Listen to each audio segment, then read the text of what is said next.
श्यामल कोमलांगम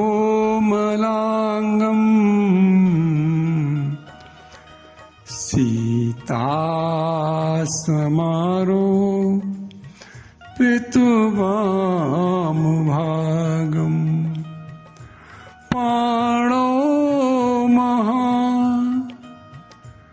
सायक चारुचापम नमामि रामं रघुवंशनाथं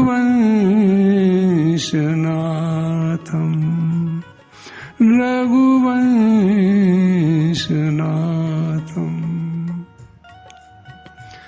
भगवान की विशेष कृपा से आप लोग अयोध्या कांड में भारत चरित्र सुन रहे हैं। विगत दिवस आप लोगों ने सुना कि भरत जी राम जी की आज्ञा लेकर चित्रकूट में अत्रि मुनि के पास गए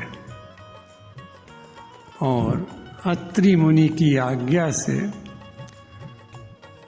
जो अयोध्या से तीर्थों का जल लाए थे, राज तिलक का और सामान लाए थे, उस सब सामान को एक कूप में रख दिया और अत्रि मुनि कहने लगे, भरत ये कूप अनादिकाल से है, यहाँ आज से इस कूप का नाम भरत कूप होगा। देखो, राम जी भरत जी को बड़ाई यश देना चाहते थे, इसलिए उन्होंने अत्रि मुनि के पास भेजा था। यदि अत्रि मुनि के पास न भेजते तो बताओ उस कूप का नाम भरत कूप कैसे पड़ता।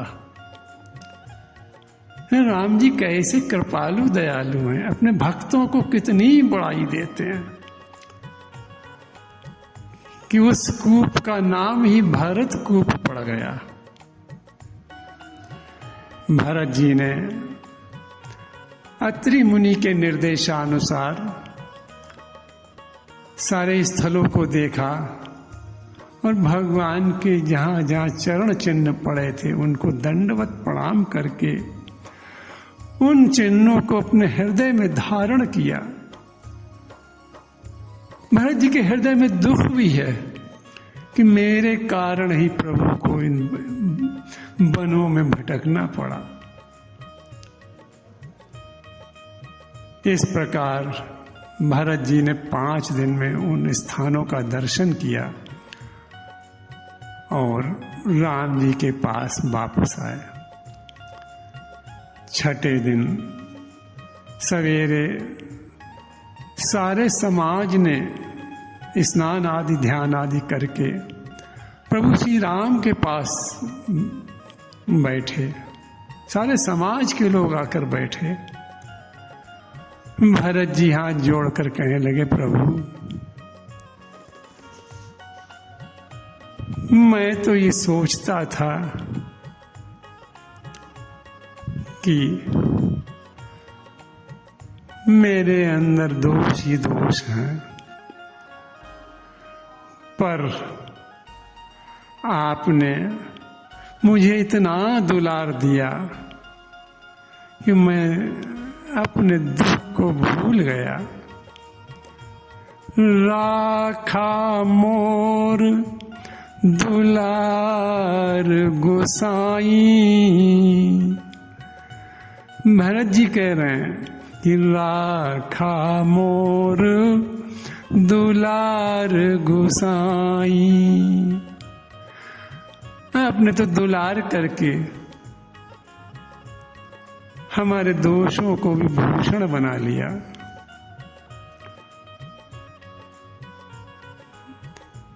देखो,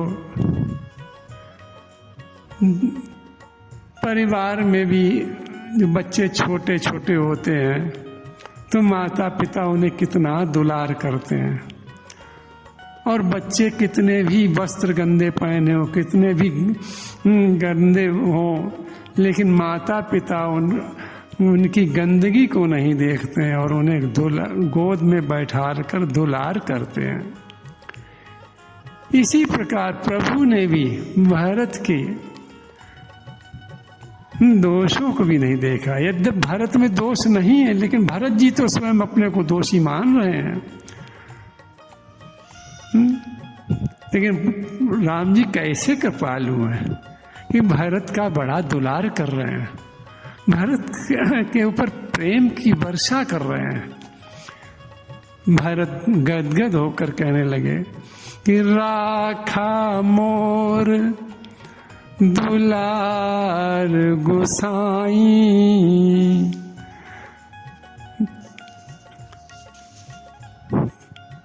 भरत कह रहे प्रभु आप ही अवध के स्वामी हैं, आप ही अवध के राजा हैं, मैं तो आपका छोटा सा सेवक हूं। आप मुझे आज्ञा दें कि मैं आपकी राजधानी की सेवा 14 वर्ष तक एक छोटा सा सेवक बनकर कैसे करूं? मेरे अंदर तो प्रभु कोई योग्यता नहीं है, तो इतने बड़े साम्राज्य की देखभाल मैं कैसे करूंगा? इसलिए प्रभु आप मुझे आज्ञा दें। वाल्मीकि जी लिख रहे हैं कि 14 वर्ष की पूर्ति पर भरत जी ने कहा कि हे प्रभु, यदि 14 वर्ष पूरे होने पर अगर आपने दर्शन न दिए तो मैं अग्नि में प्रवेश कर जाऊंगा। इसीलिए राम जी ने रावण वध के बाद विभीषण जी ने जब कहा कि प्रभु आप कुछ दिन यहाँ रुक जाएं, तो राम जी ने कहा नहीं, मेरा भरत मेरी राह देख रहा होगा, यदि मैं समय पर नहीं पहुंचा तो प्राण छोड़ देगा। राम जी विभीषण से कह रहे हैं कि बीते अवध जाऊं जो जियत न पावो वीर। हे विभीषण जी, मैं रुकूंगा नहीं, मेरा भरत प्राण छोड़ देगा। बीते अवध जाऊं जो, कैसा राम जी के हृदय में अपार प्रेम है अपने भाई भरत के लिए। बीते अवधि जाऊं जो जियत न पावो वीर। तो भरत जी यही कह रहे हैं कि प्रभु 14 वर्ष की सेवा समाप्त होने पर आप अवश्य आ जाएं। मैं आपकी आज्ञा अनुसार 14 वर्ष तो सेवक बनकर कार्य देखूंगा। तो इसलिए प्रभु मेरी प्रार्थना है कि आप मुझे उपदेश करें कि मैं राज्य का कार्यभार कैसे देखूं। भरत जी की बात सुनकर प्रभु प्रसन्न हो गए, गदगद होकर बोले, भरत तुम चिंता क्यों करते हो? अरे गुरु वशिष्ठ, जनक महाराज को तो वन में हमारी चिंता है और अयोध्या में तुम्हारी चिंता रहेगी, और पूरी तरीके से तुम्हारी देखभाल करते रहेंगे। भरत तुम चिंता मत करो बिल्कुल। तात तुम्हारी मोरी परिजन की, चिंता गुरु ही नृपहि घर बन की। भरत तुम निश्चिंत होकर साम्राज्य की देखभाल करना।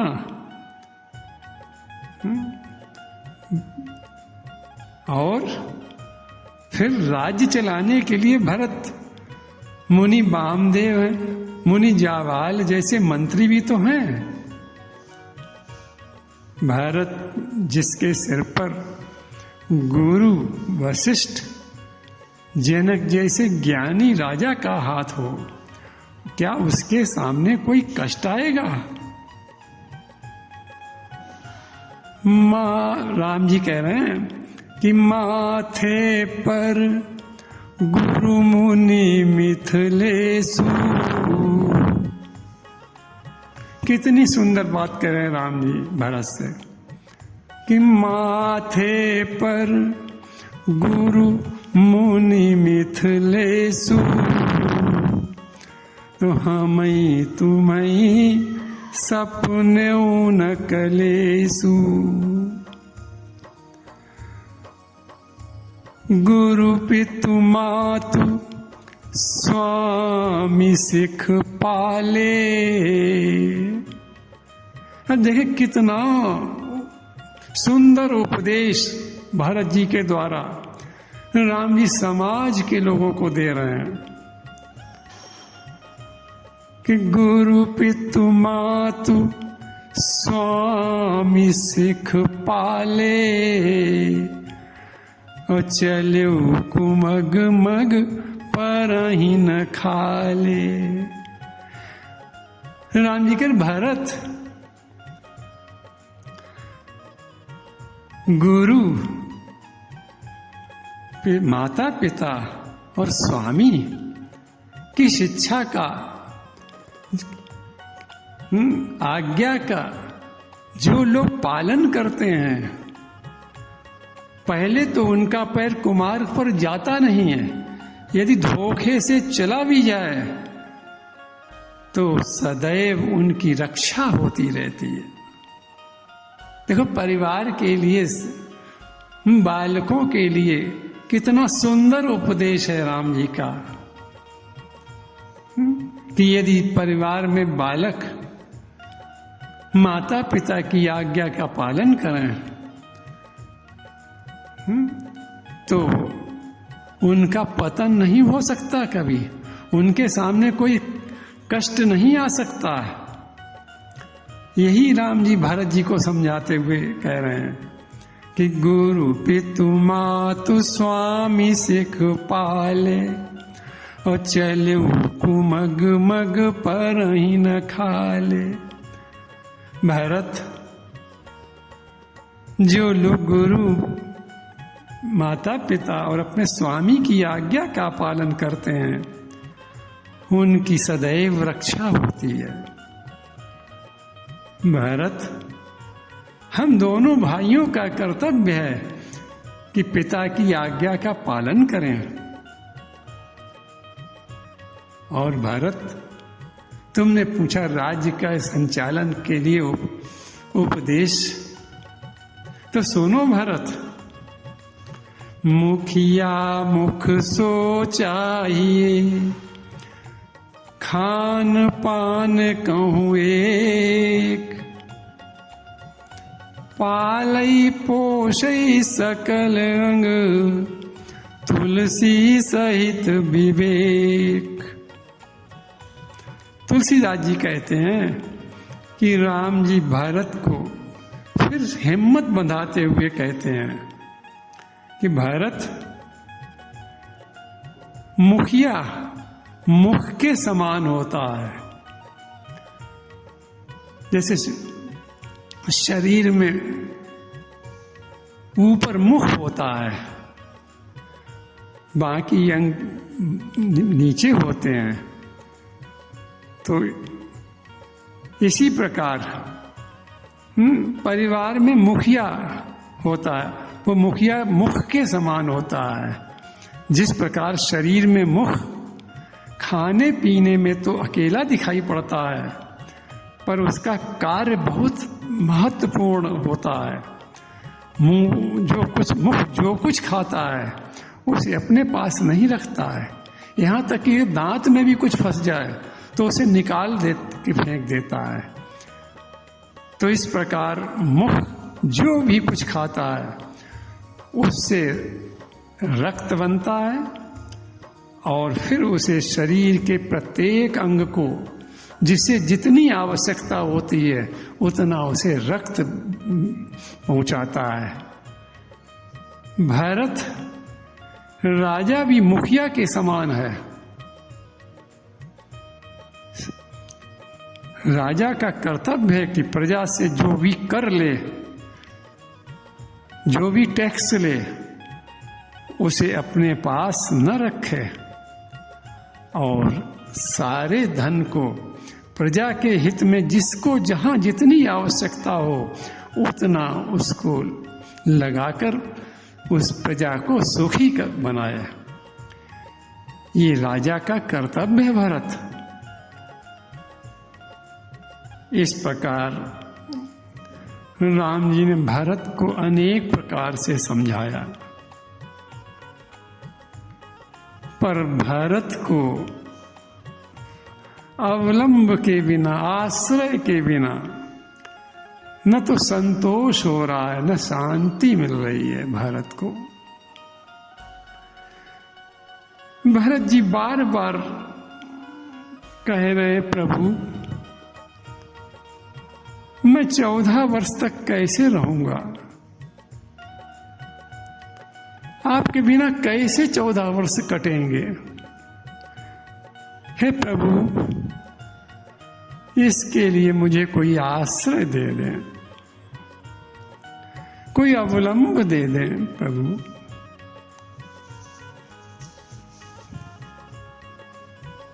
भगवान ने उन्हें अपनी पादुका दी। प्रभु करी कृपा पावरी दीनी,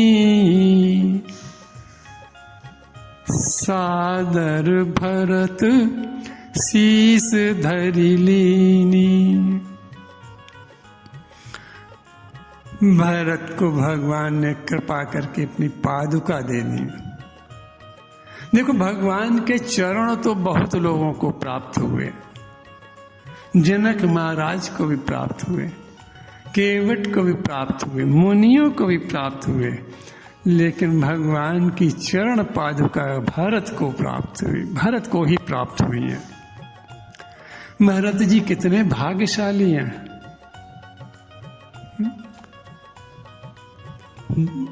देखें आप कि पूरे शरीर का भार पादुका पर होता है,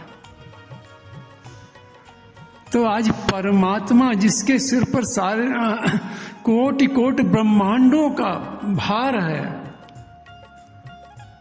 वो परमात्मा का भार चरण पादुका पर रहता है। ऐसी महत्वपूर्ण चरण पादुका प्रभु कृपा करके अपने प्रिय भक्त भारत को दे रहे हैं।